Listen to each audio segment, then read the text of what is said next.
Hey everyone! If you enjoy these story videos, don't forget to hit the like button and subscribe to help us reach 1,000 subscribers. Your support means the world and keeps us creating more amazing stories every week. Sit back, relax, and enjoy the video. Westbridge High was a crucible of burgeoning minds, a place where the scent of freshly cut grass from the football field mingled with the faint aroma of stale cafeteria food and the undeniable tang of adolescent angst. At its heart, or perhaps more accurately, perched precariously on its sternest pedestal, stood Mr. Ethan Reed. At 32, he embodied the very antithesis of casual. His shirts were always crisp, his ties meticulously knotted, and his spectacles, perched on a nose that often crinkled in disapproval, seemed to amplify every perceived infraction. He was a beacon of old-school academic rigor in an age where TikTok dances infiltrated history lessons. For Mr. Reed, literature wasn't merely a subject, it was a sacred text, a bastion of order and intellectual discipline against the tide of what he privately, and often publicly, termed Gen Z apathy. He believed in rules, in textbooks, in perfection, and in the unwavering truth that laziness was a cardinal sin, particularly among students who had the audacity to chew gum during his impassioned lectures on Shakespearean sonnets. Mr. Reed's classroom was a miniature republic under his benevolent, if unyielding, dictatorship. Desks were aligned with geometric precision, silence was golden, and discussions, when permitted, adhered strictly to the curriculum. He was renowned, feared, and grudgingly respected for his ability to dissect a poorly structured essay with the surgical precision of a seasoned scholar and the verbal dexterity of a seasoned trial lawyer. His catchphrases were legendary. "Excellence is not an act, but a habit, Miss Henderson," or "If your attention span is shorter than a tweet, how do you expect to comprehend the complexities of Moby Dick, Mr. Davis?" He saw himself as the last bulwark against a societal decline, an intellectual Spartan ensuring that the youth of Westbridge High did not devolve into a generation incapable of distinguishing between a dangling participle and a participle dangled with deliberate poetic intent. His office, a minimalist shrine to academic order, boasted shelves groaning under the weight of literary classics, not a single speck of dust daring to mar their spines. He drank his coffee black, his opinions unvarnished, and his patience, particularly for tardiness or defiance, was notoriously thin, a thread that was about to snap with explosive force. Enter Chloe Rivera, 17 years old and, in Mr. Reed's estimation, the living embodiment of everything wrong with contemporary education. Chloe was a walking, talking, vibrant counter-narrative to Westbridge High's carefully constructed facade of order. Her hair, a constantly evolving canvas of vibrant colors, was currently a defiant shade of electric blue. Her clothes, an eclectic mix of thrift store finds and band t-shirts, often incorporated ripped jeans and combat boots that seemed designed to scuff Mr. Reed's pristine classroom floor. She was a prolific graffiti artist, her tags often appearing in the most unexpected and inconvenient places around town, much to the chagrin of local authorities and the secret admiration of her peers. She arrived late with the regularity of a lunar cycle, her backpack adorned with an array of enamel pins and patched-on slogans that often bordered on the provocative. Her academic record was a patchwork quilt of brilliance and utter disinterest. She could produce a breathtaking piece of creative writing one day and then submit a blank page for a multiple-choice quiz the next. She was perpetually on the special watch list, a designation she wore like a badge of honor, much to the exasperation of the school counselors who genuinely saw potential beneath the rebellious exterior. Chloe's world was a kaleidoscope of vibrant chaos. Home was a two-bedroom apartment where the scent of her mother's various part-time jobs, faint grease from the diner, the cloying sweetness of the bakery, the metallic tang of hospital linens, permeated everything. Her mother, a single parent, juggled 3 jobs just to keep a roof over their heads, leaving Chloe to navigate the tumultuous waters of adolescence largely on her own. Art was her refuge, her rebellion, her voice. Every spray can, every marker, every sketch in her worn-out notebook was a scream, a whisper, a declaration. She saw the world in shades of possibility, not predefined structures. Rules, to Chloe, were suggestions, often irrelevant to the true, messy, beautiful essence of life. She found Mr. Reed's rigid adherence to them not just stifling, but almost absurdly comical. His stern pronouncements, his meticulous grading, his unwavering belief in the sanctity of grammar felt utterly disconnected from the raw, vibrant, often harsh realities of her own existence. She respected his intelligence, grudgingly, but she utterly disdained his inability, as she saw it, to see beyond the confines of the curriculum. Their collision was inevitable, a cosmic joke waiting to happen. It occurred on a Tuesday, a day already fraught with the lingering exhaustion of Monday and the daunting prospect of the week ahead. The English class was dissecting Robert Frost's The Road Not Taken, a poem Mr. Reed considered a cornerstone of American individualism and thoughtful contemplation. Chloe, slumped in her usual back row seat, was sketching furiously in her notebook, a vibrant, almost violent, depiction of a two-headed beast tearing through a thicket of tangled paths. Mr. Reed, in a rare moment of scanning the room instead of his textbook, caught a glimpse. His already frayed patience snapped. "Ms. Rivera," he boomed, his voice cutting through the quiet hum of the classroom like a laser. "Is the existential dilemma of a traveler at a crossroads less compelling than whatever monstrous doodle occupies your attention?" Chloe, startled, looked up, her blue hair practically vibrating with suppressed defiance. "It's not a doodle, Mr. Reed," she retorted, her voice a little too loud, a little too insolent. "It's a visual interpretation of being stuck between two equally awful choices. It's actually quite profound, if you'd bother to look." The class collectively held its breath. Challenging Mr. Reed was akin to poking a sleeping dragon. Doing so with such overt sarcasm was an act of pure, unadulterated rebellion. Mr. Reed's face flushed. His glasses seemed to fog with indignation. "Profound? Ms. Rivera, your profound art is distracting you from a foundational text. Perhaps if you dedicated as much effort to your academics as you do to your tardiness and insolence, you might actually learn something." He strode towards her desk, his movements stiff with barely contained fury. "You are perpetually late, your assignments are erratic, and your attitude is a consistent disruption to the learning environment.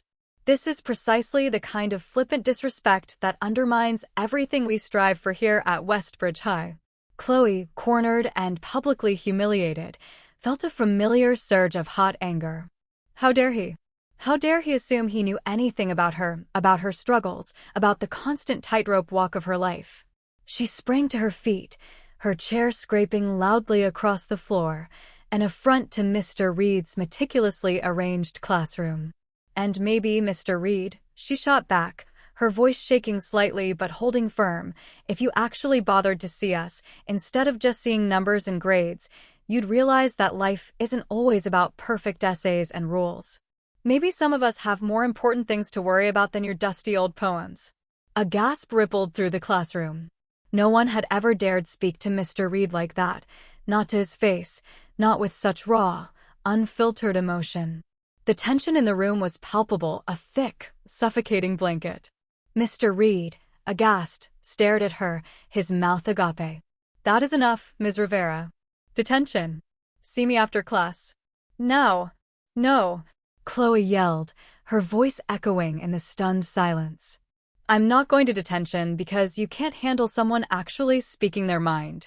In that moment of explosive fury, a collective energy seemed to coalesce around them. Both were vibrating with righteous indignation, locked in a battle of wills that felt almost physical. Without thinking, Chloe snatched her backpack and stormed out of the classroom, slamming the door behind her with a resounding crash that rattled the framed portraits of literary giants on the walls. Mr. Reed, rigid with fury, stood frozen for a moment, then, feeling the burning gaze of his silent students, barked, "Resume your reading," before striding purposefully after her. He would not tolerate such insubordination. He would not allow chaos to reign. Chloe, blinded by anger, was heading instinctively for the one place she felt safest and most understood, the school's notoriously dusty and usually empty historical society room, located in a rarely used wing of the building. It was a place where she often went to sketch, to be alone, to escape. Mr. Reed, following closely behind, his face a thundercloud, finally caught up to her just as she pushed open the heavy oak door. "Ms. Rivera, you will return to class this instant, or I will have no choice but to call your mother." Mr. Reed's voice was clipped, tight with suppressed rage. "Go ahead." Chloe spun around, her eyes blazing. "She's probably too busy working 3 jobs to even care." The words, sharp and laced with pain, hung in the air, momentarily deflating some of Mr. Reed's fury, replaced by a flicker of something unreadable. But it was quickly overshadowed by his professional indignation. They were now standing in the center of the small, dimly lit Historical Society room. Displayed prominently on a velvet-lined pedestal under a glass dome was the school's most talked-about artifact, an ornate, antique pocket watch. Its brass casing was tarnished with age, and its face, with its Roman numerals and intricate carvings, seemed to shimmer with an almost ethereal glow. Whispers among the students claimed it was cursed, an object imbued with strange powers, though most dismissed it as typical high school superstition. In their heightened emotional state, their anger a palpable force in the quiet room, both Chloe and Mr. Reed reached out simultaneously. Mr. Reed, perhaps to point emphatically, perhaps to physically guide Chloe back to class, Chloe, perhaps to push his hand away, perhaps to gesture wildly in her own defense. Their hands, one manicured and precise, the other paint-stained and defiant, collided with the glass dome, and then, inexplicably, with the ancient pocket watch itself. A sudden, blinding flash of light erupted from the watch, filling the small room, momentarily eclipsing the faint sunlight filtering through the grimy windows. A high-pitched, almost otherworldly hum vibrated through the air, shaking the display cases and rattling the old trophies. For a fleeting second, they felt an intense, disorienting pull, as if their very essence was being stretched and twisted, a profound dislocation that stole their breath and sent a searing jolt through their nervous systems. Then, just as suddenly as it began, it was over. The light faded, the hum ceased, leaving behind only the echoing silence of the historical room and the lingering scent of ozone. Both stood there, panting, their eyes wide, trying to process what had just happened. The watch, now seemingly inert, sat quietly on its pedestal. Mr. Reed adjusted his glasses, slightly disoriented. Chloe shook her head, feeling a strange lightness, a bizarre sense of unreality. "What in the blazes was that?" Mr. Reed muttered, his voice hoarse, a hint of genuine alarm replacing his earlier anger. Chloe, still reeling, could only stare at the watch, a shiver running down her spine. The air felt charged, different. Everything felt off. They left the Historical Society room in a bewildered silence, the intensity of their confrontation momentarily eclipsed by the inexplicable phenomenon they had just experienced. Mr. Reed, still trying to regain his composure, simply pointed Chloe towards the principal's office, muttering about consequences. Chloe, strangely subdued, walked away, feeling an odd, unsettling detachment from her own body, a sensation she couldn't quite articulate. The next morning, the world would turn upside down. Ethan Reed would wake up, not in his perfectly ordered apartment, but in a cluttered, colorful room he had never seen before, feeling an inexplicable lightness and a profound sense of disorientation. Chloe Rivera would stir, not in her familiar, messy bed, but in a surprisingly sterile and unfamiliar room, her body feeling strangely stiff and imposing, her mind already buzzing with an unprecedented and unwelcome sense of responsibility. The cursed watch, silent and unassuming, had done its work. The journey of empathy, humor, and self-discovery was about to begin. The first sign that something was catastrophically wrong was the alarming loudness of the alarm clock. Not the polite, ascending chime of Mr. Reed's meticulously programmed smart alarm, but a jarring, electronic screech that sounded suspiciously like a dying robot. Ethan, or rather, the consciousness of Ethan, groaned and instinctively reached for the sleek, minimalist bedside table where his reading lamp and a copy of Middlemarch usually resided. His hand, however, meant not polished wood and crisp paper, but a tangled mess of charging cables, discarded candy wrappers, and something soft and vaguely sticky. He recoiled. He pried open his eyes, expecting the familiar, muted light of his beige and gray bedroom. Instead, he was assaulted by a riot of color. The walls were plastered with posters of obscure indie bands, graffiti-style art, and blurry photographs. A kaleidoscope of clothes lay strewn across the floor: ripped denim, a bright pink crop top with a defiant slogan, combat boots.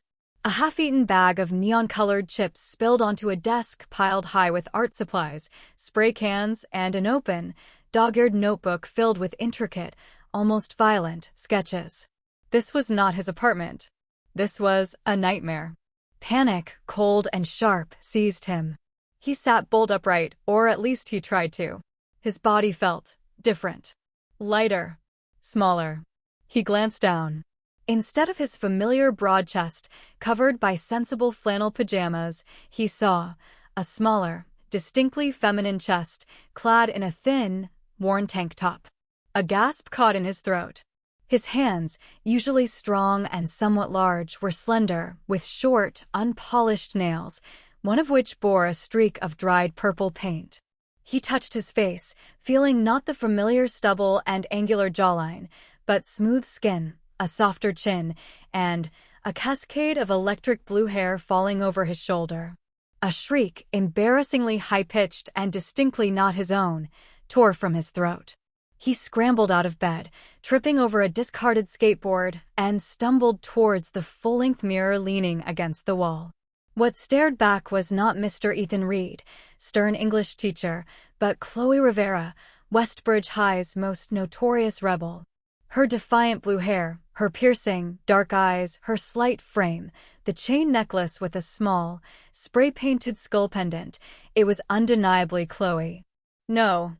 No, no, no, no, no, he whispered, his voice unfamiliar, laced with disbelief and a rising hysteria. He pinched himself hard. Nothing. He splashed cold water on his face in the adjacent, equally cluttered bathroom. The reflection remained Chloe's. The reality was undeniable. He, Ethan Reed, was trapped in the body of a 17-year-old girl. And not just any girl, but the very student he had been on the verge of suspending yesterday. The irony was a bitter, indigestible pill. This was a cosmic punishment, a cruel joke orchestrated by the universe itself. His meticulously ordered life, his carefully constructed identity, had been shattered by a cursed pocket watch and the insolence of a teenager.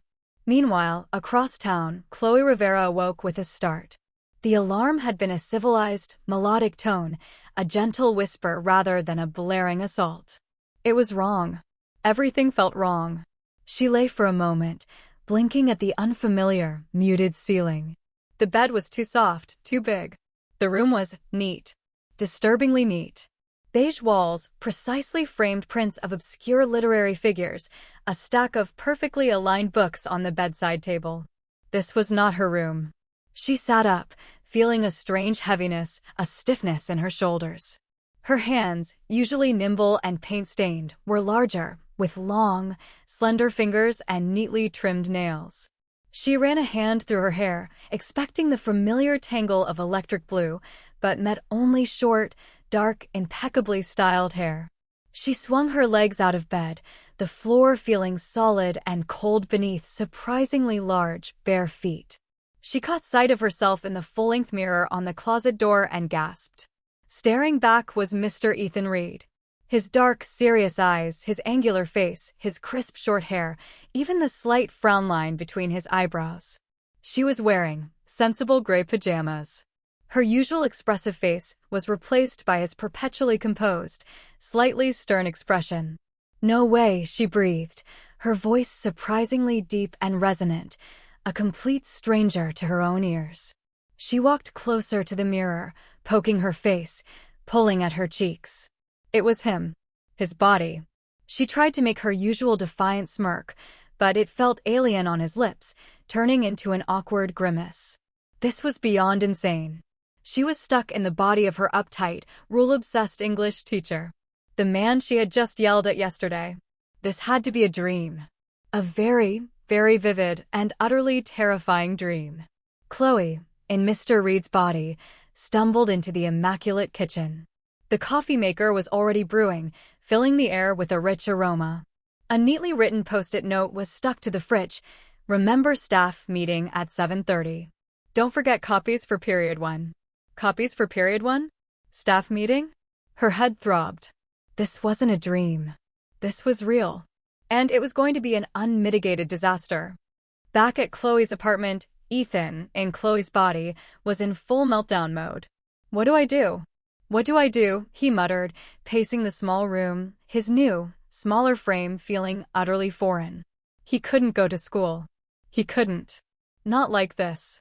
He couldn't face his colleagues, his students, his life, looking like this. He looked down at the crop top and ripped jeans flung on the floor. Ethan Reed, a man who considered anything less than a suit jacket inappropriate for an evening out, was expected to wear this? The horror was existential. A sudden voice from beyond the bedroom door startled him. Chloe, you're going to be late. Again. Breakfast is on the counter, honey. It was a woman's voice, tired but warm. Chloe's mother. Ethan froze. He had to pretend. He had to act like Chloe. But how? He knew nothing about Chloe Rivera beyond her academic deficiencies and rebellious streaks. He tentatively stepped out into the small living area and kitchen.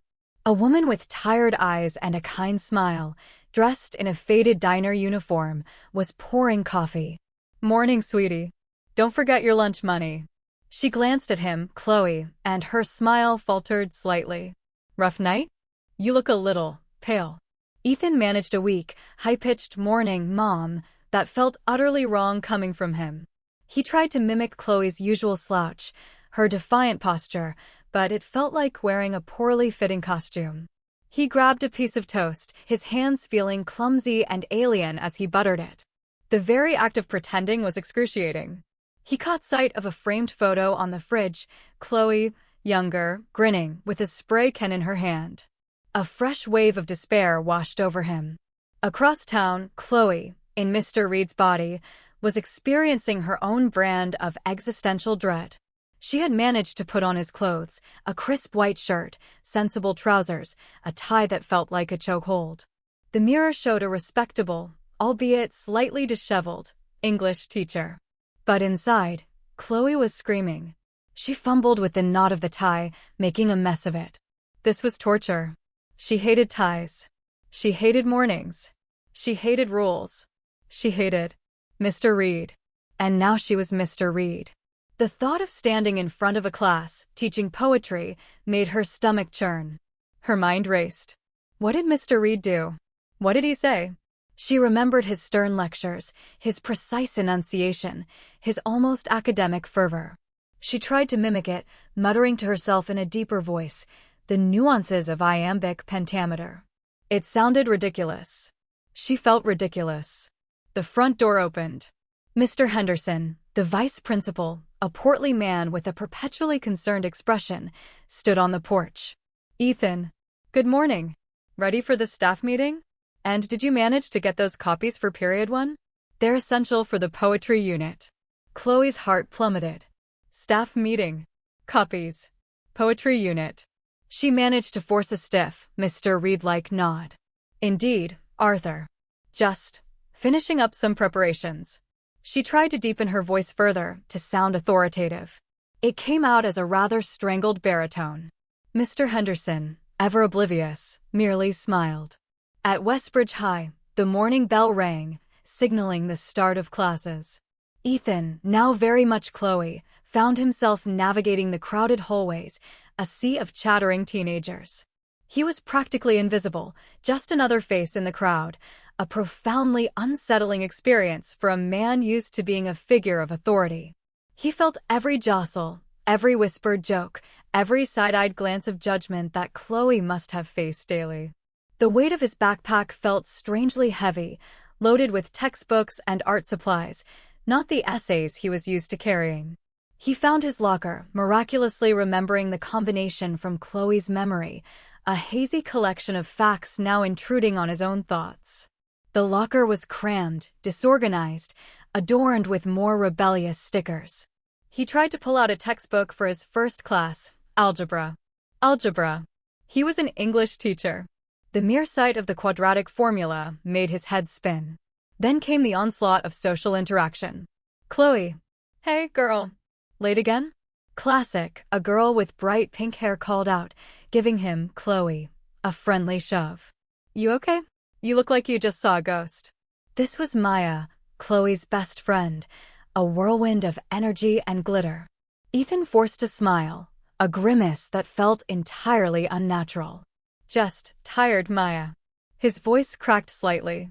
Whoa, deep voice, Maya teased, nudging him. Did you finally try to yell at Mr. Reed so hard your vocal cord snapped? Heard you had an epic showdown yesterday. Ethan stiffened. The memory of the confrontation, the cursed watch, flashed vividly in his mind. In the faculty lounge, Chloe, in Mr. Reed's body, sat through the staff meeting, utterly bewildered. Mr. Henderson droned on about budget cuts and standardized testing. Ms. Davies, the perpetually cheerful art teacher, asked a question about art supplies. Chloe, trying to embody Mr. Reed, merely nodded sternly, attempting to project an air of profound intellectual engagement. She tried to take notes, but her hand, Mr. Reed's hand, felt awkward holding a pen, and her thoughts kept drifting to graffiti tags and escaping early. Then came the worst part. Mr. Thompson, the science teacher, a man known for his booming voice and endless anecdotes, clapped Mr. Reed, Chloe, on the back. Reed, my man. Heard you had a bit of a run-in with little Ms. Rivera yesterday. Good on you for putting her in her place. That girl needs a firm hand, I tell you. Chloe froze. The casual dismissal, the judgment in Mr. Thompson's voice, stung in a way she never expected. It was her they were talking about, her life, her reputation. She found herself defending Mr. Reed. No, not Mr. Reed, herself. Well, she began, struggling to find Mr. Reed's formal cadence. Ms. Rivera has her own complexities, Mr. Thompson. Perhaps a firm hand isn't always the most empathetic approach. Mr. Thompson stared, his jaw slightly agape. Whoa, Reed. Softening in your old age? I thought you were the king of no excuses. Chloe, in Mr. Reed's body, felt a strange surge of understanding. Understanding of how Mr. Reed was perceived. Understanding of how easily people judged without knowing the full story. The weight of his reputation, the expectations that came with being Mr. Reed, settled heavily on her. This was going to be much harder than she thought. This wasn't just about pretending. This was about living someone else's entire existence, with all its unspoken pressures and preconceived notions. And the day had only just begun. The first class, Period 1, was looming, a daunting frontier for both Ethan and Chloe in their new, bewildering lives. Ethan, in Chloe's body, sat slumped in a desk that felt impossibly small, the hard plastic digging into his back. The fluorescent lights of the algebra classroom hummed with an irritating buzz, magnifying the dull ache behind his eyes. He tried to focus on Mr. Harrison, a perpetually upbeat math teacher whose voice now sounded like a chirping bird, explaining the intricacies of quadratic equations. But his mind was a turbulent sea of disbelief and discomfort. Everything was wrong. His clothes, a bright yellow crop top that exposed an alarming amount of midriff, and ripped jeans, felt like a costume designed for public humiliation. The fabric was scratchy, unfamiliar. He kept tugging at the hem of the crop top, trying desperately to cover his bare skin, a futile endeavor that only drew curious glances from the other students. He, Mr. Ethan Reed, had never owned anything remotely yellow, let alone something that showcased his, well, Chloe's navel. The sensation of his bare stomach against the cool air was profoundly unsettling, a constant, nagging reminder of his changed state. The scent of cheap perfume and body spray hung heavy in the air, mixing with the faint odor of gym socks and something vaguely sweet, like bubblegum. This was the sensory overload of adolescence, a world he had only observed from the sterile distance of his teacher's desk. Now he was immersed in it, and it was overwhelming. The sheer volume of chatter, The constant rustling of papers, the furtive glances at cell phones under desks, it was a cacophony that grated on his nerves. He yearned for the quiet, disciplined atmosphere of his own classroom. "Okay, class, can anyone tell me the first step in solving for x in this equation?" Mr. Harrison chirped, pointing at a jumble of numbers and letters on the whiteboard. Ethan felt a cold dread settle in his stomach. Algebra had always been his weakest subject, a necessary evil during his own high school years, but certainly not a passion. Now, tasked with understanding it in Chloe's body, a body whose mind, he realized with a jolt, held very little academic memory for mathematical formulas, it felt like deciphering ancient hieroglyphs. He tried to access Chloe's memories, a strange, disjointed process where flashes of images and feelings would surface, but no coherent mathematical knowledge. Instead, he got vivid recollections of spray painting a mural, the smell of turpentine, the thrill of a skateboard ride, anything but equations. He felt a tap on his shoulder. It was Maya, Chloe's best friend, leaning in conspiratorially. "Psst, Chloe. You good? You look like you just remembered you forgot to charge your phone." Ethan forced a tight smile. "Just contemplating the profundity of variables, Maya," he whispered, trying to sound nonchalant. Maya snorted. "Yeah, right. Just copy my notes if you're stuck, I got you." She pushed her notebook slightly closer. Ethan glanced at it, a jumble of scrawled numbers and half-formed diagrams. It was a lifeline, but one that felt profoundly humiliating. Ethan Reed, cheating in a math class. The absurdity of it all almost made him laugh, a choked, high-pitched sound that drew a suspicious look from Mr. Harrison. Then came the real torment. "Chloe Rivera, perhaps you can enlighten us with your insights into the binomial theorem." Mr. Harrison's voice cut through the air, cheerful yet firm. Ethan froze. Binomial theorem? He dimly recalled a distant, painful memory from his own high school days. He could feel the eyes of the entire class on him. His face, Chloe's face, flushed a furious red. He felt the familiar heat of shame, a sensation he hadn't experienced since he misspelled onomatopoeia in a regional spelling bee back in the 5th grade. I apologize, Mr. Harrison," he stammered, his voice thin and reedy. "I'm afraid I haven't quite grasped the concept yet." A ripple of snickers went through the class. Maya shot him a look of surprise. Chloe never apologized. Chloe always had a sassy retort, a defiant shrug. This meekness was entirely un-Chloe-like. "Well, Chloe," Mr. Harrison said, his cheerfulness now tinged with a familiar weariness, "perhaps if you spent less time drawing in class and more time paying attention, you would grasp the concept. See me after class." Ethan felt a hot wave of indignation. The very words he had often used, now directed at him. He was experiencing the brunt of his own pedagogical philosophy, and it felt remarkably unfair. He, a respected educator, being admonished like a truant child. The sting was sharp, almost physical. He sank deeper into his seat, realizing with a horrifying clarity that being a student, particularly a problem student like Chloe, was far from the leisurely existence he had always imagined. It was a relentless gauntlet of judgment, expectation, and the constant threat of public embarrassment. And the day was only just beginning. Meanwhile, in Mr. Reed's pristine classroom, Chloe, in Mr. Reed's body, stood at the lectern, gripping the edges so tightly her knuckles were white. The room felt immense, cavernous, the silence almost deafening, broken only by the nervous shuffling of feet. 25 pairs of eyes, expectant and a little intimidated, were fixed on her. This was the moment of truth. Period 1 English, teaching Robert Frost's The Road Not Taken. She glanced down at the textbook open on the lectern. The words swam before her eyes. 2 roads diverged in a yellow wood, and sorry I could not travel both. She had no idea what any of it meant, or why it was supposed to be important. Her mind was a chaotic jumble of graffiti tags, skate ramps, and the insistent urge to escape. She cleared her throat, trying to mimic Mr. Reed's authoritative, resonant tone. What came out was a strangled croak, followed by an awkward cough. "Good morning, class," she managed, her voice deeper than her own, but lacking Mr. Reed's usual gravitas.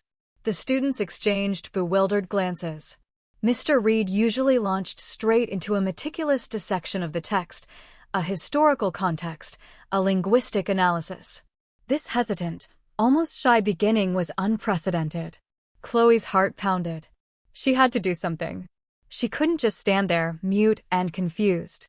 She remembered snippets of Mr. Reed's lectures from yesterday, his passionate, if rigid, explanations.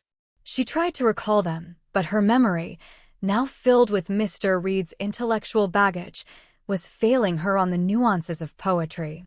Instead, a flash of her own life, her own struggles, her own sense of being at a crossroads, sparked in her mind. She looked at the class, really looked at them, for the first time. She saw the quiet girl in the front row, scribbling notes with feverish intensity, probably terrified of Mr. Reed's demanding standards. She saw the football player in the back, trying to look tough, but secretly struggling with his grades. She saw the girl who was always on her phone, lost in her own world. They weren't just a sea of faces. They were people. Kids like her, just trying to get through the day. So, she began, her voice gaining a surprising new strength, this poem. The road not taken. She paused, abandoning the textbook. It's about choices, right? The class murmured uncertainly. Mr. Reed rarely posed open-ended questions like that. He delivered answers. Yeah, a boy in the third row ventured tentatively. About choosing a path in life. Chloe, as Mr. Reed, nodded, a genuine, if slightly awkward, nod. Exactly. And we all make choices, don't we? Every day. Big ones, small ones. Like, do you follow the crowd, or do you take your own path? She gestured vaguely with Mr. Reed's hand, a gesture that was more Chloe's expansive style than his usual contained movements. Sometimes, the road less traveled isn't just about going somewhere different. It's about being different. Being yourself, even when it's hard. Even when people tell you you're wrong. She walked away from the lectern, something Mr. Reed rarely did, and leaned against a desk, a posture that was decidedly un-Mr. Reed-like. I mean, who cares if a path is grassy and wanted where? She mused aloud, surprising herself with the flow of her own thoughts. Maybe that's the path you need to take. Maybe the path everyone else is on isn't for you. She looked at the students, her new Mr. Reed eyes suddenly filled with an uncharacteristic warmth, a genuine, raw sincerity. Life's messy. It's not always about making the right choice on paper. Sometimes it's about making the choice that feels right in your gut. The choice that lets you be who you are, even if it means you end up a little off the beaten track. And that's okay. Because those choices, the ones that really matter, they're the ones that make all the difference. A profound silence descended upon the classroom, but it was a different kind of silence than usual. Not the silence of intimidation, but the silence of genuine surprise, even thought. The students stared, not in fear, but in awe. This wasn't the Mr. Reed they knew. This was someone else. Someone real. Someone who sounded like they understood. A girl in the front row, usually shy, raised her hand tentatively. So, you're saying, it's okay to not always follow the rules if you're trying to find your own way? Chloe, in Mr. Reed's body, smiled, a genuine, wide smile that rarely, if ever, graced Mr. Reed's face. It felt good, liberating. Exactly, she said, her voice confident. Sometimes, the rules are just suggestions. And breaking them can lead you to the most interesting places. Unbeknownst to Chloe, a student in the back row, captivated by this unprecedented transformation of their strict English teacher, had discreetly pulled out his phone. He began recording, a wide grin spreading across his face. This wasn't just a lecture. This was content.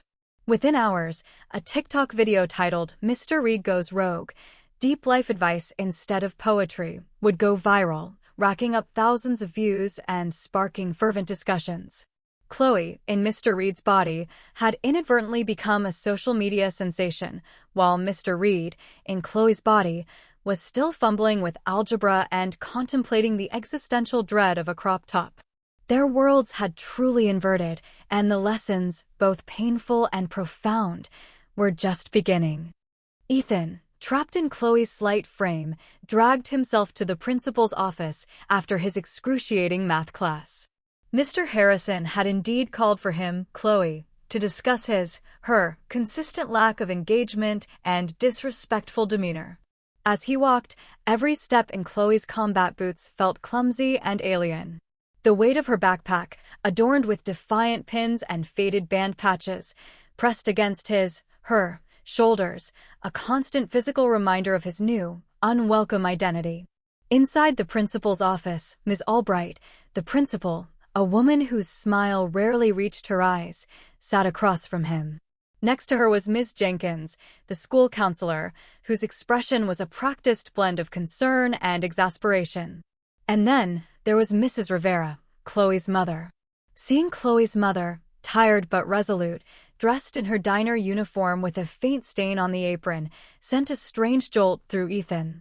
He had always seen Mrs. Rivera's name on attendance reports and disciplinary notes, a mere data point, a contact for problem student Chloe Rivera. Now, seeing her face to face, the lines of worry etched around her eyes, the way she clutched her worn purse, he felt a pang of something he rarely associated with his students' families: empathy. "Chloe, we're here to discuss your recent academic and behavioral issues," Ms. Albright began, her voice smooth and devoid of warmth. "Mr. Harrison reports you were disruptive in class today, and your grades in algebra are plummeting." Ethan's face, Chloe's face, flushed scarlet. He felt the familiar defensive heat rise, but this time, it was mingled with a profound sense of shame for Chloe. He wanted to explain, to articulate the disorienting chaos of his current existence, but he couldn't. He could only sit there, feeling like a naughty child, while his own pedagogical methods were effectively being used against him. "And, Chloe," Miss Jenkins chimed in, her voice softer but still carrying a hint of practiced disappointment, "we're worried about your tardiness, your attitude, and the incident yesterday with Mr. Reed." Mrs. Rivera sighed, a deep, weary sound. "Chloe, honey, we talked about this. You have to try harder. I'm working so much, I can't keep coming to school for these meetings." Her voice, though tired, held an undercurrent of love and exasperation. Ethan felt a knot tighten in his stomach. He saw the genuine struggle in Mrs. Rivera's eyes, the exhaustion of a parent doing her best against overwhelming odds. He suddenly understood, with a chilling clarity, that for Chloe, school wasn't just about grades, it was about survival, about navigating a world that often felt rigged against her, while simultaneously carrying the burden of her mother's sacrifices. His own harsh judgments of Chloe's laziness now felt like cruel, facile pronouncements from a position of immense privilege. He had never once considered the intricate, often painful, tapestry of her home life. He had simply seen a rebellious teenager. I understand," Ethan stammered, his voice small. I'll try harder, Mom." The word Mom felt alien on his tongue, yet it resonated with a strange, unfamiliar tenderness. He looked at Mrs. Rivera, really looked at her, and for the first time, he saw a human being, not just a parental figure to be contacted about infractions. He saw strength, resilience, and a profound, bone-deep weariness. The meeting dragged on, a litany of Chloe's perceived failures, culminating in a warning about potential suspension. Ethan endured it all, head bowed, feeling the weight of Chloe's reputation pressing down on him. The irony was a bitter pill. He was experiencing the very system he upheld, from the most vulnerable position. He realized that discipline without empathy was just punishment. And punishment, without understanding, only bred resentment and deeper defiance. He walked out of the office feeling utterly drained, but also strangely enlightened. The world, seen through Chloe's eyes, was far more complex and far more challenging than he had ever imagined. Later that day, in the cafeteria, Ethan found himself amidst the cacophony of lunch break, a true sensory assault. The smell of mystery meat and stale pizza hung in the air, mingling with the roar of hundreds of adolescent voices. He clutched his tray, feeling completely out of place. He watched Maya and her friends laugh and joke, their easy camaraderie a stark contrast to his own isolated existence. He found himself picking at Chloe's lunch, a strangely colorful salad and a bag of sour candy, feeling an aversion to the processed food that was utterly unlike Chloe's usual carnivorous habits. Then came the bullying. A group of football players, led by the boisterous Chad, sauntered past. Chad spotted Chloe, Ethan, at the table and sneered. "Look who it is, crayon girl. Still drawing your little monsters, Rivera? Heard Mr. Reed finally put you in your place yesterday." Chad then made a loud, exaggerated rawr sound, mimicking the monster in Chloe's sketchbook that Mr. Reed had disparaged. Ethan felt a surge of fury, a protective instinct for Chloe, even though he was in her body. He wanted to unleash a withering verbal retort, to call upon his vast vocabulary and academic prowess to dismantle Chad's pathetic attempts at intimidation. But he was Chloe. He had to react as Chloe would. What would Chloe do? Fight back? Retreat? He searched through Chloe's fragmented memories for guidance. He found anger, defiance, but also a deep-seated weariness of these daily microaggressions. He forced himself to stay silent, clenching his fists under the table, feeling the shame and helplessness that Chloe must have felt countless times. Maya, sensing his unusual quietness, nudged him. "Ignore him, Chloe. He's just a Neanderthal." But the words, however well-intentioned, did little to soothe the sting. Ethan understood then, with crushing clarity, that Chloe's attitude wasn't just defiance, it was a shield, a protective barrier against a constant barrage of judgment and mockery. His heart, Mr. Reed's heart, felt a surprising ache for the girl whose life he now inhabited. Meanwhile, in Mr. Reed's office, Chloe, in his imposing body, was reeling from an entirely different kind of chaos. Her lecture on The Road Not Taken had indeed gone viral. Students were buzzing about it. Faculty members were giving her, Mr. Reed, strange looks, and Ms. Albright had summoned her for a brief chat after the staff meeting. "Mr. Reed," Ms. Albright began, her tone carefully neutral, as she motioned for Chloe to sit in the chair opposite her imposing desk. "I've been made aware of a rather unusual lesson you conducted this morning in Period 1 English." She held up her phone, displaying the TikTok video. Chloe watched herself as Mr. Reed, on the screen, passionately discussing choices and breaking rules, a wide, unreed-like smile gracing his lips. The comments section scrolled past. "Mr. Reed is woke now. Best English teacher ever. What did they do to him?" Chloe felt a jolt of pride, quickly followed by a cold dread. This was Mr. Reed's career. She had just upended his entire reputation. "While I appreciate your attempts at student engagement," Ms. Albright continued, her smile still not reaching her eyes, "and the video is certainly popular, I must express my concern. Your usual approach, Mr. Reed, is one of academic rigor and adherence to the curriculum. To encourage students to break rules and dismiss dusty old poems is not only off-message, but could be seen as undermining school authority." Chloe, in Mr. Reed's body, felt a surge of her own defiance. But it resonated with them, she argued, her deeper voice surprising even herself with its earnestness. They actually listened. They connected with the poem on a personal level, not just a textbook level. Ms. Albright raised an eyebrow, a clear sign of disapproval. "We value personal connection, Mr. Reed, but not at the expense of academic standards or school policy. And frankly, this sudden shift in your pedagogical style is unusual. I trust you will revert to your established, highly effective methods for the remainder of the poetry unit." The underlying threat was clear: conform or face consequences. Chloe left Ms. Albright's office, feeling a strange mix of exhilaration and frustration. On one hand, she had actually connected with students. She had made a subject she hated and a teacher she despised come alive in a way she never thought possible. On the other hand, she realized the immense pressure Mr. Reed must constantly be under, the pressure to conform, to uphold standards, to be the unyielding bastion of academic rigor. His job, his reputation, his entire sense of self depended on it.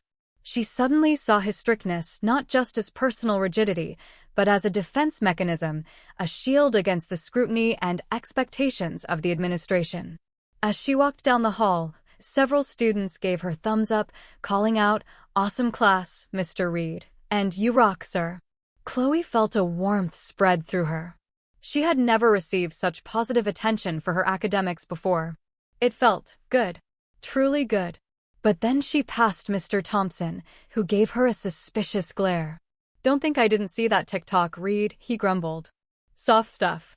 You'll lose control of them if you're not careful." Chloe, in Mr. Reed's body, understood now. Mr. Reed wasn't just a stern teacher. He was a man under immense pressure, constrained by the very system he worked in, his methods scrutinized by colleagues and superiors alike. His perceived coldness might just be a carefully constructed facade, a protective shell against the vulnerability of genuine emotion in a profession that demanded unwavering control. The experience was slowly, painstakingly, chipping away at her own preconceived notions, revealing layers of complexity she had never considered. The unexpected empathy was a jarring, yet profoundly educational, side effect of being her enemy. As the school day drew to a close, both Ethan and Chloe were left to grapple with the seismic shifts in their understanding of themselves and each other, realizing that their swap was far more than just a funny mishap. It was a profound, life-altering lesson. The first few days bled into a week, each moment a fresh baptism by fire for both Ethan and Chloe. Ethan, trapped in Chloe's body, found himself living a life he had once dismissed as utterly frivolous and undisciplined. His apartment, a sanctuary of ordered intellectualism, now felt miles away, a distant memory. He was now navigating the chaotic currents of a teenage girl's existence, and it was exhausting. Mornings were a particular torment. Waking up to Chloe's blaring, pop-unk alarm clock was always a shock to his system. He'd stumble into the kitchen, the scent of sugary cereal and instant coffee replacing his usual robust, freshly ground brew.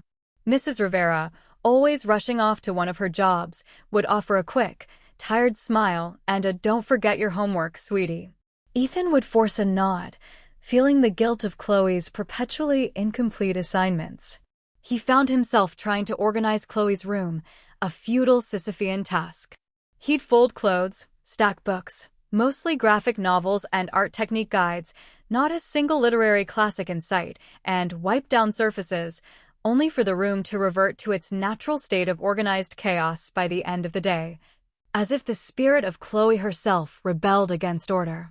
The social landscape of Westbridge High, once a distant hum from his teacher's desk, was now an intense, claustrophobic reality. He endured the constant, often cruel, teasing about Chloe's clothes, her blue hair, her attitude.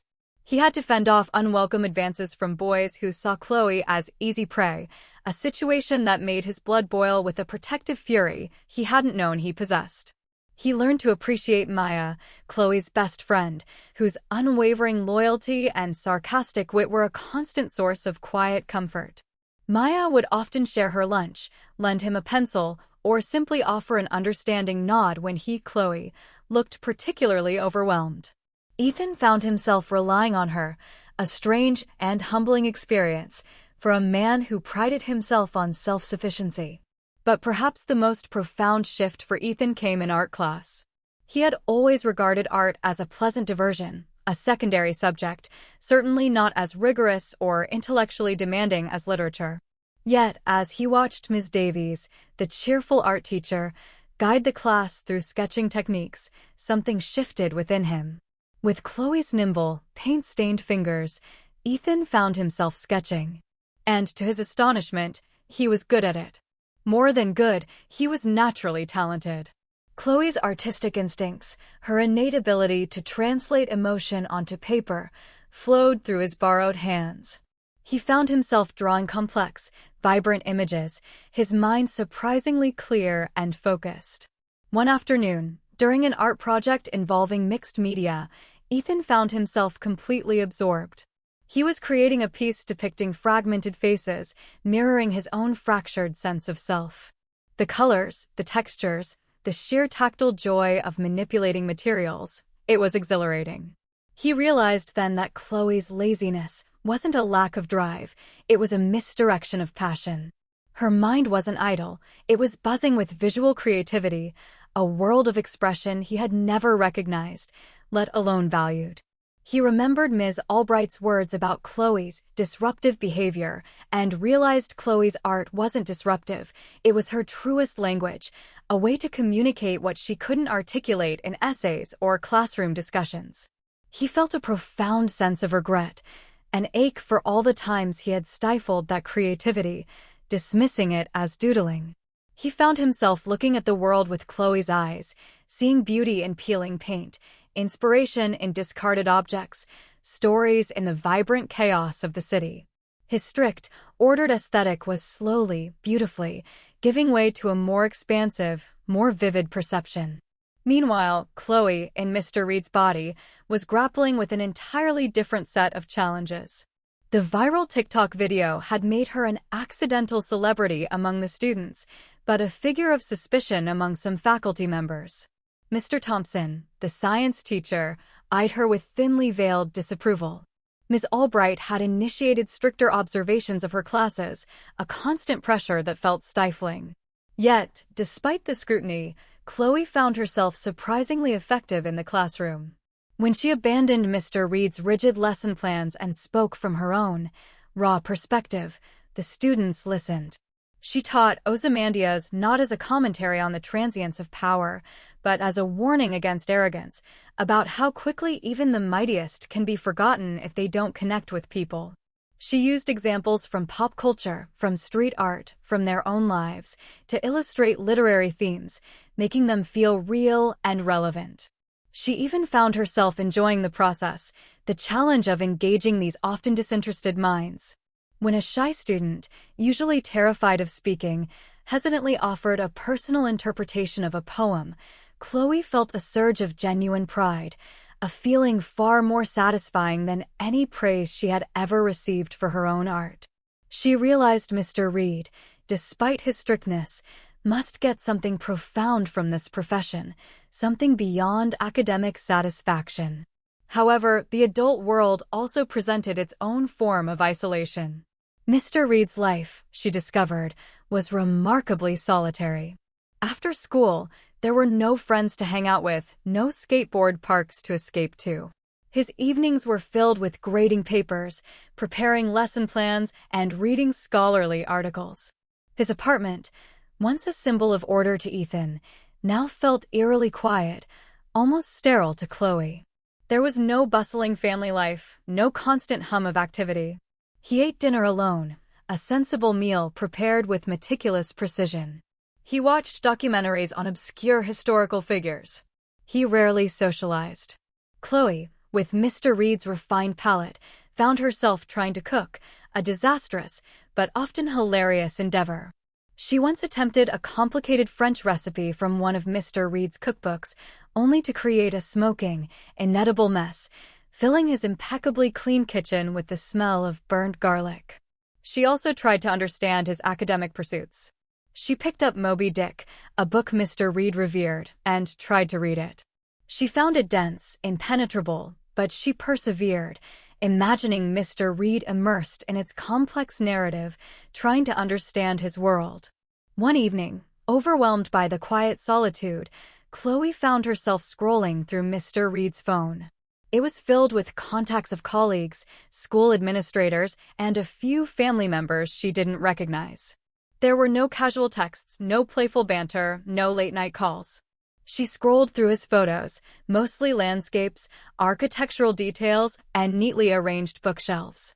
There were a few pictures of him with older, distinguished-looking individuals, presumably his parents or mentors, but none showing him truly relaxed, truly happy, truly himself.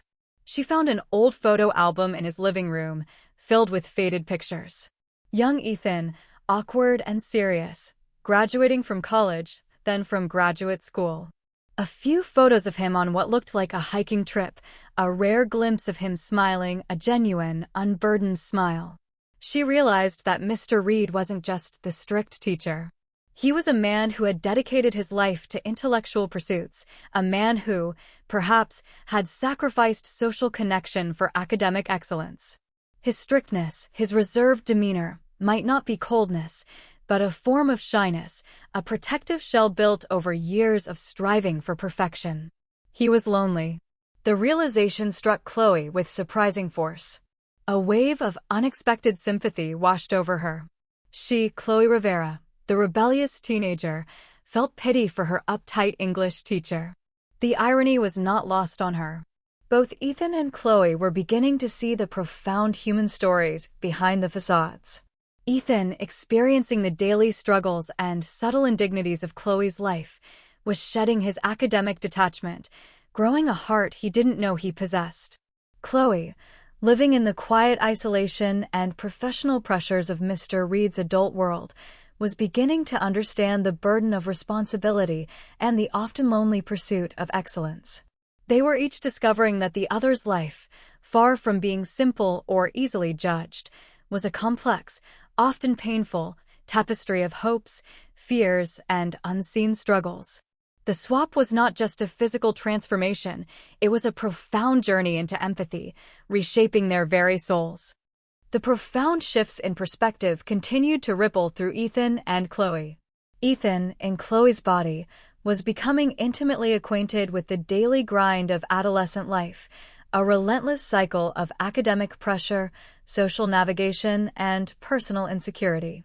He now understood Chloe's perpetual tardiness not as laziness, but as a symptom of a chaotic home life and a profound disinterest in subjects that felt irrelevant to her artistic soul. He often found himself defending Chloe's choices to himself, arguing against his former strict judgment. One particularly poignant moment occurred during a history class. The teacher, Mr. Davies, was lecturing on the Industrial Revolution, a topic Ethan would normally find fascinating. But through Chloe's eyes, he saw the dullness of the lecture, the drone of the teacher's voice, the sheer disconnect between historical dates and the vibrant, urgent reality of their present lives. He found himself sketching in Chloe's notebook, not monsters, but images of smoke-choked factories, children with haunted eyes, juxtaposed with abstract patterns of gears and grime. It was an instinctive, powerful response, far more engaging than any textbook summary. When Mr. Davies reprimanded him, Chloe, for not paying attention, Ethan felt a surge of familiar defensiveness, but also a newfound understanding. Chloe wasn't being defiant, she was being creative, processing information in her own unique, visual way. He understood now that her academic struggles weren't a lack of intelligence, but a failure of the system to engage her specific form of brilliance.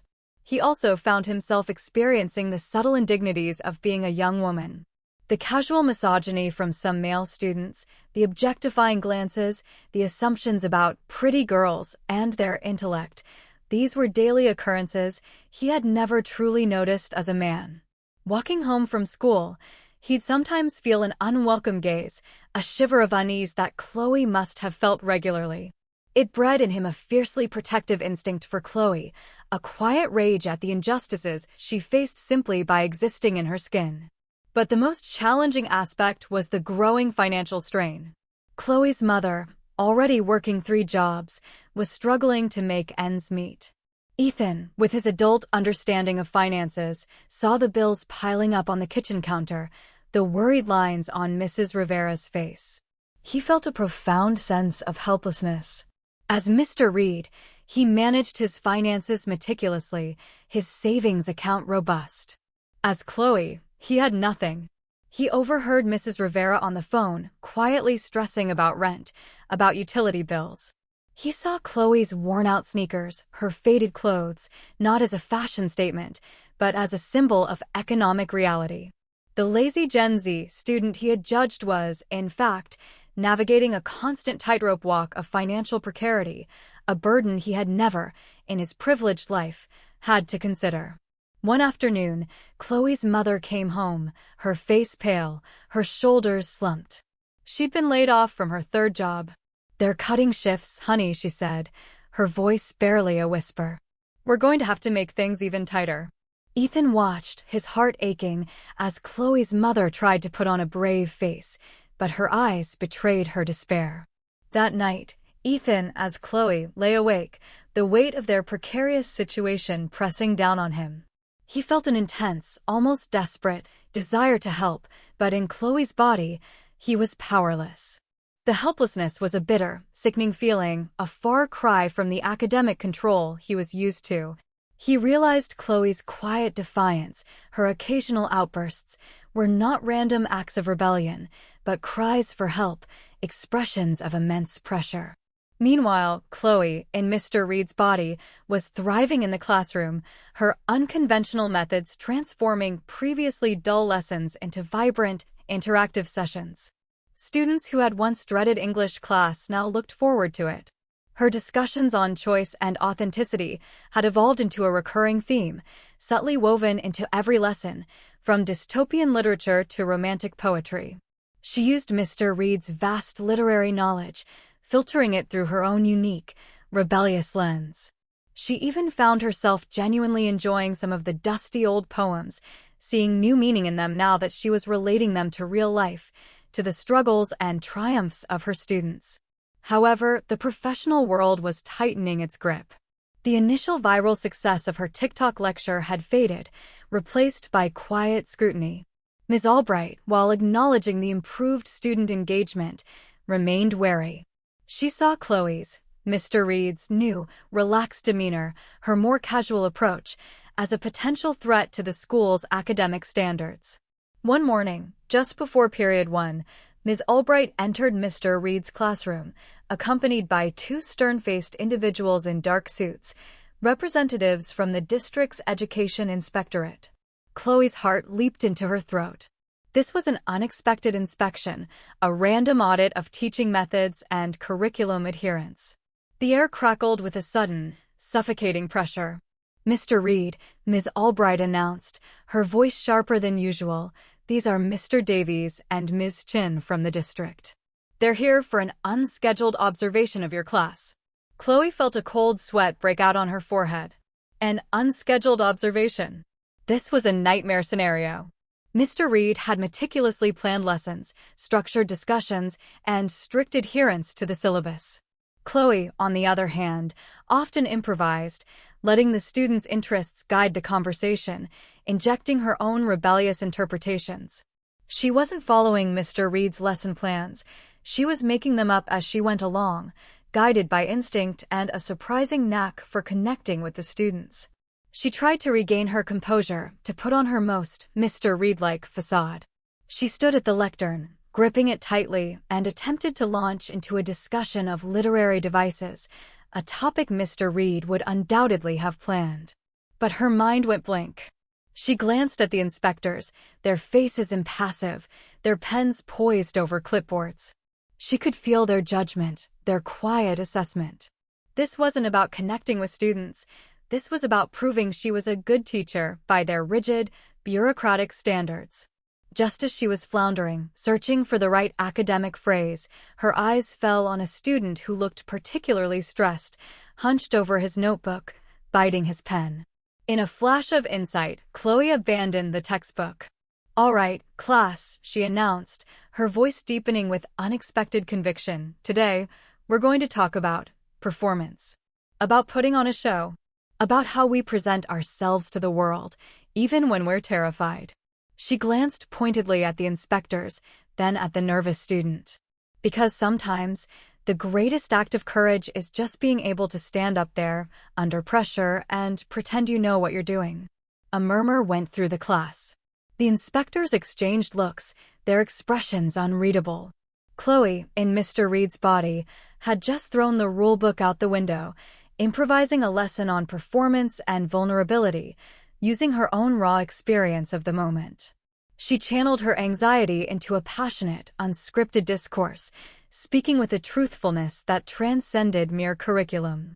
She used examples from Shakespearean actors to street artists, drawing parallels between their different forms of performance and the courage it took to put oneself out there.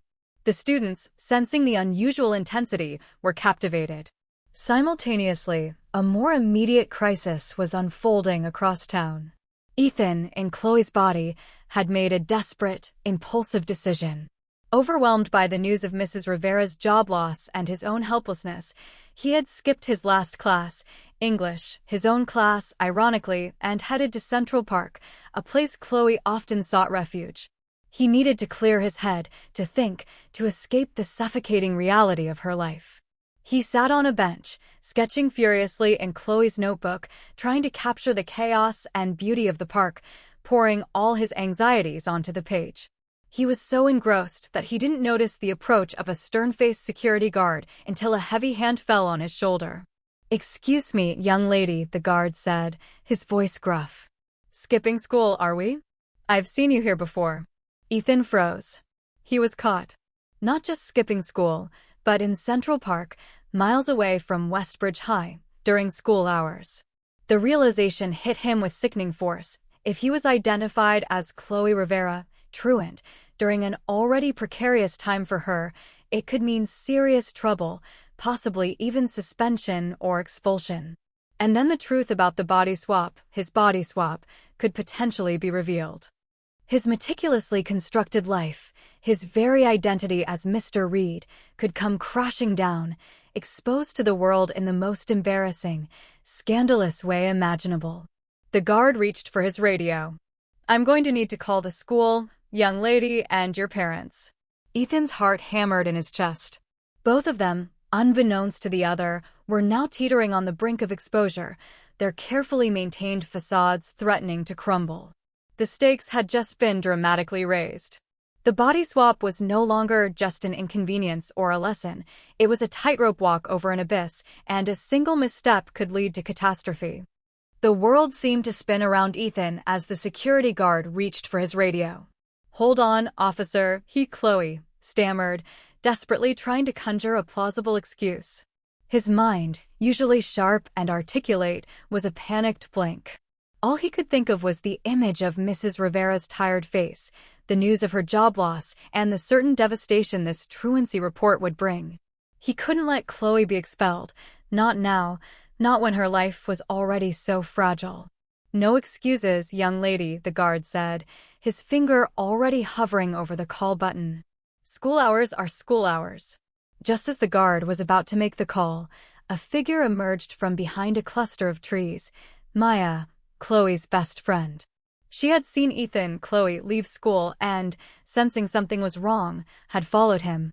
Maya, with her quick wit and fearless loyalty, immediately sensed the gravity of the situation. "Hey, officer," Maya called out, striding confidently towards them. "Everything okay here?" Chloe wasn't skipping, she was just helping me. "I left my art project supplies at home, and I promised Ms. Davies I'd finish it by end of day. Chloe was just getting a head start on some sketches for me while I went to retrieve them." She flashed a dazzling, utterly convincing smile at the guard. "It was a last-minute emergency for art class. We were just trying to be responsible." Ethan stared at Maya, dumbfounded. The sheer audacity, the quick thinking, the immediate defense, it was breathtaking.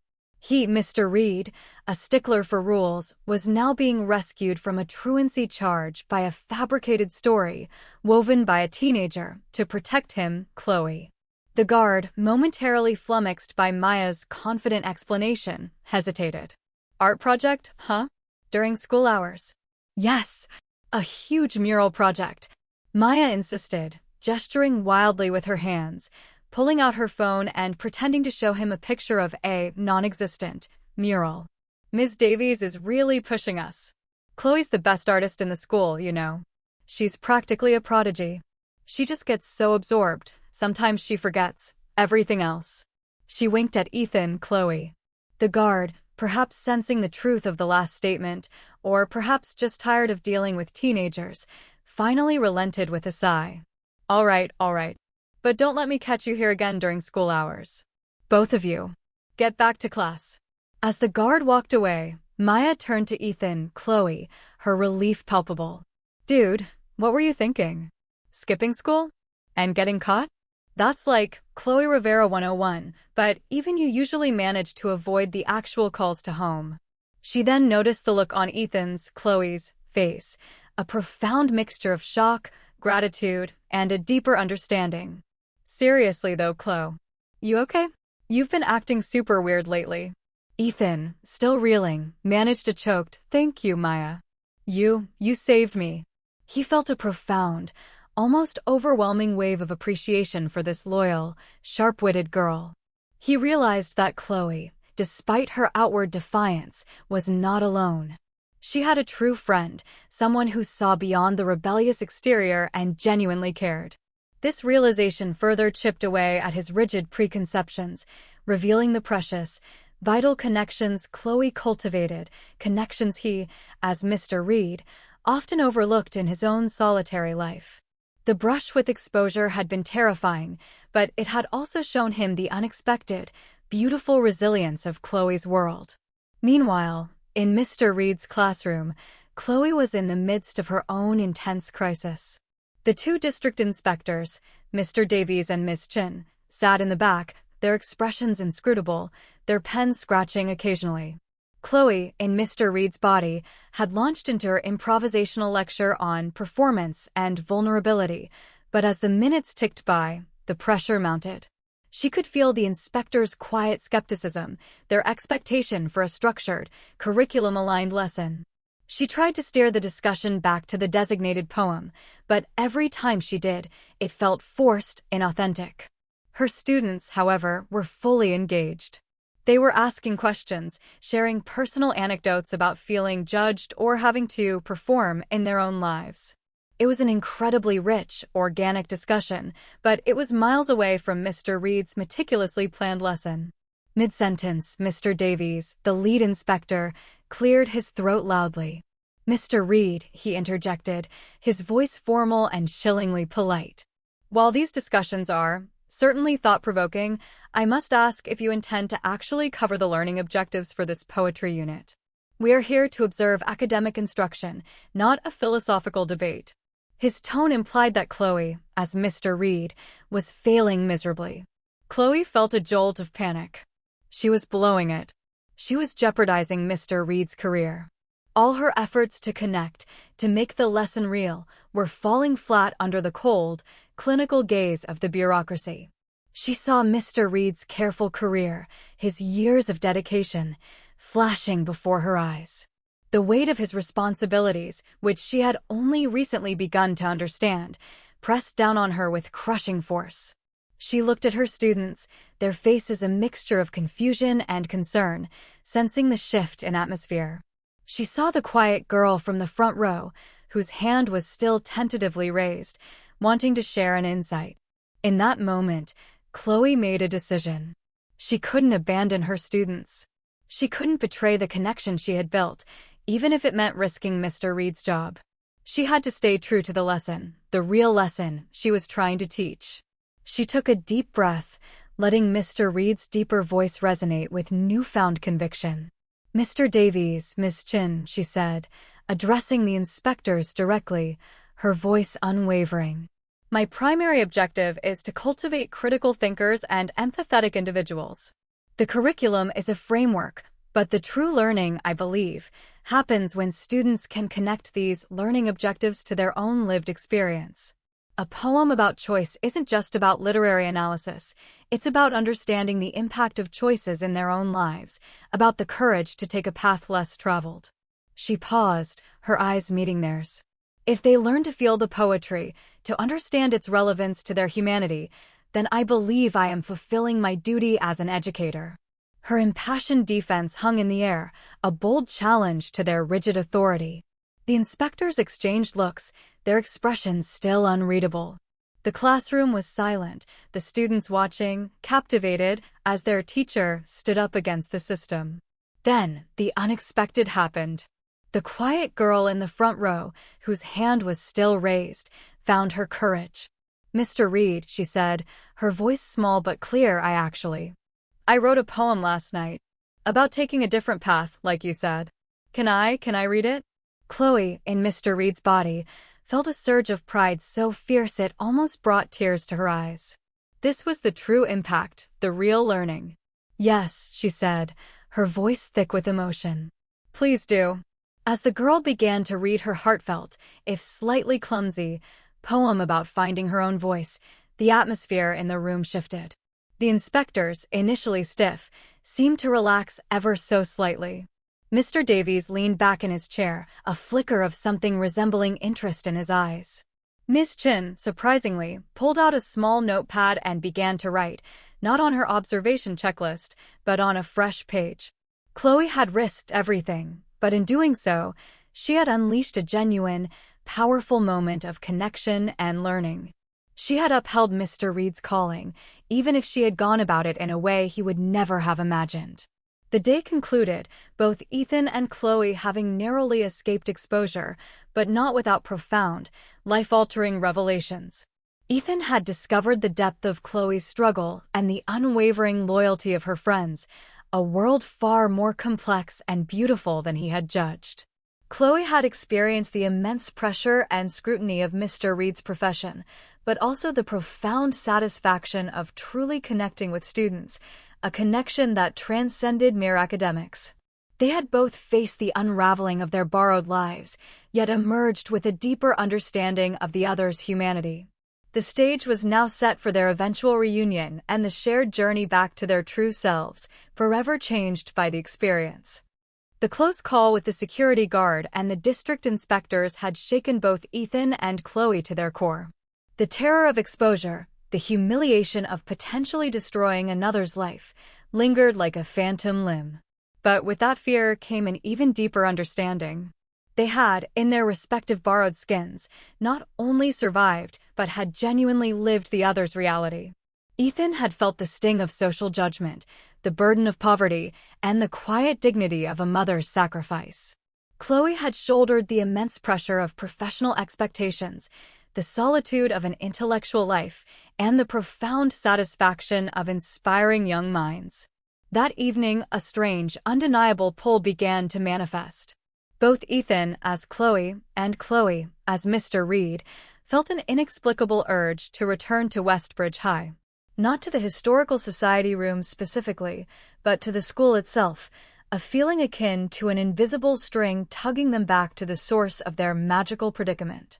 Ethan, after a quiet, pensive dinner with Mrs. Rivera, excused himself, claiming he needed to retrieve a forgotten textbook. As he walked through the deserted school hallways, the silence was a stark contrast to the earlier cacophony. He felt a growing sense of anticipation, a tingling sensation in his fingertips. He found himself drawn, almost magnetically, to the Historical Society room.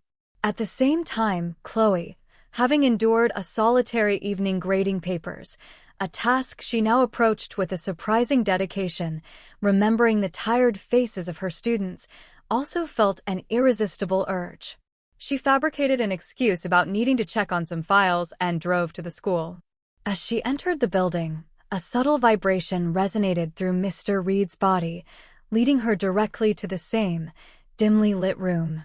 They entered the Historical Society room simultaneously, the old oak door creaking open just as the other arrived.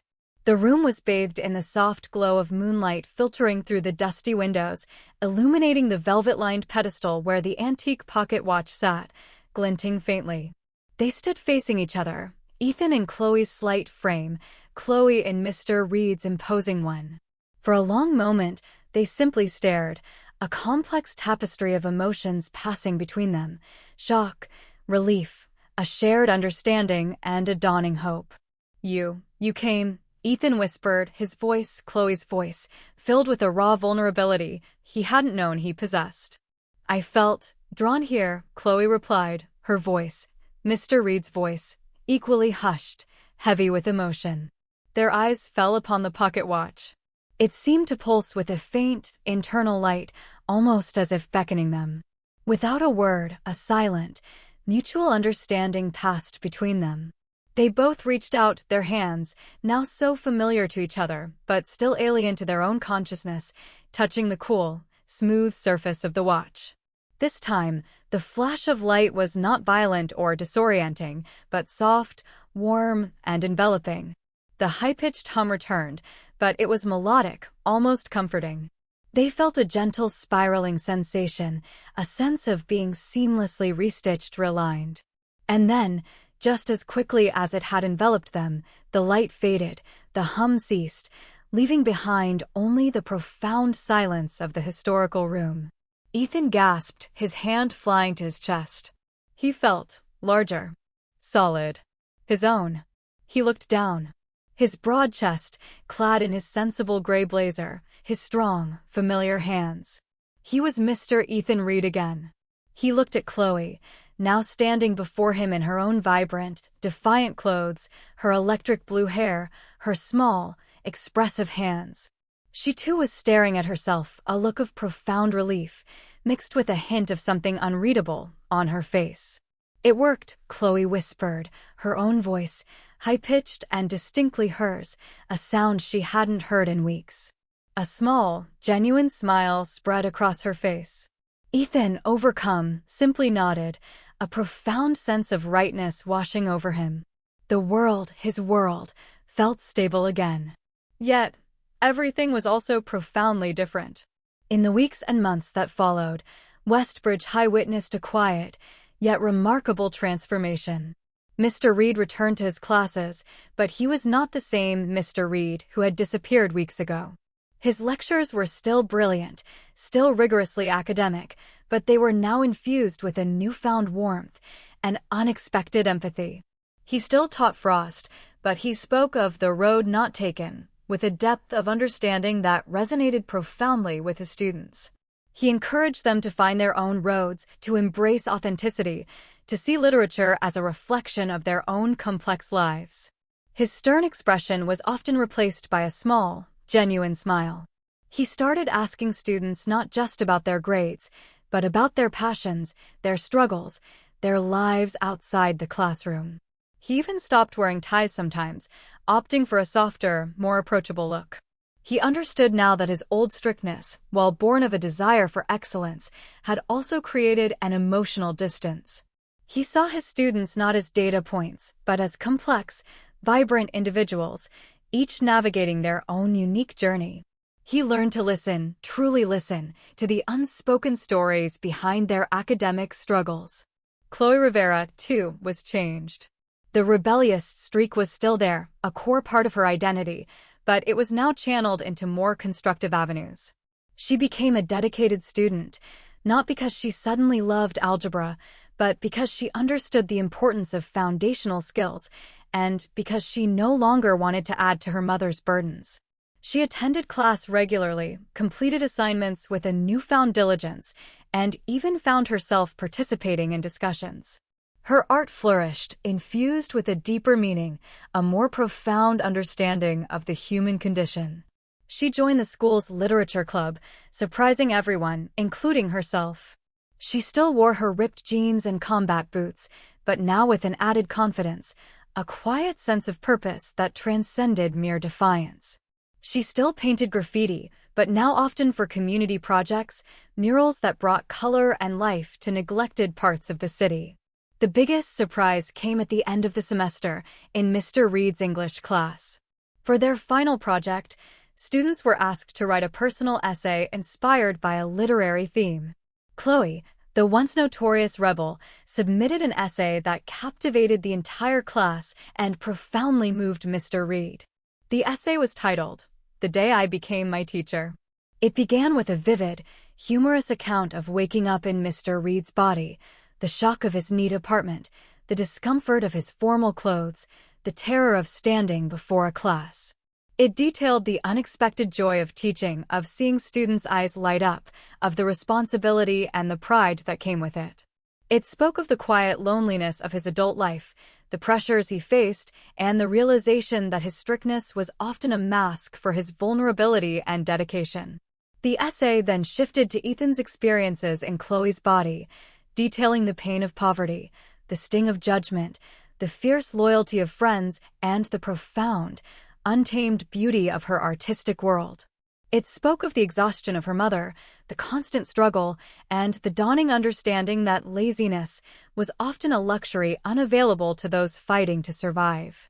The story culminated in the body swap back and the lessons learned. It was a raw, honest, deeply moving piece, showcasing Chloe's profound growth and newfound empathy. Mr. Reed, his eyes shining with unshed tears, finished reading the essay aloud to the class. When he looked up, the students were silent, many of them openly weeping, having heard a story that resonated with their own hidden struggles and newfound understanding. He looked at Chloe, who sat in her usual back row seat, a small, proud smile on her face. Their eyes met, and in that shared glance, a bond of profound understanding and mutual respect, forged in the crucible of their extraordinary journey, solidified. The story ended, not with a simple return to normal, but with a profound transformation. Mr. Reed had learned the vital lesson of empathy, realizing that true education extended far beyond textbooks into the messy, beautiful reality of his students' lives.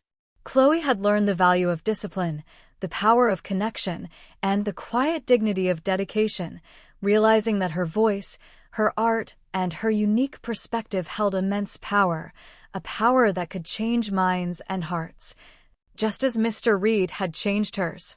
Their swap had not just changed them, it had subtly, profoundly changed Westbridge High itself, leaving behind a legacy of understanding that would ripple through its halls for years to come.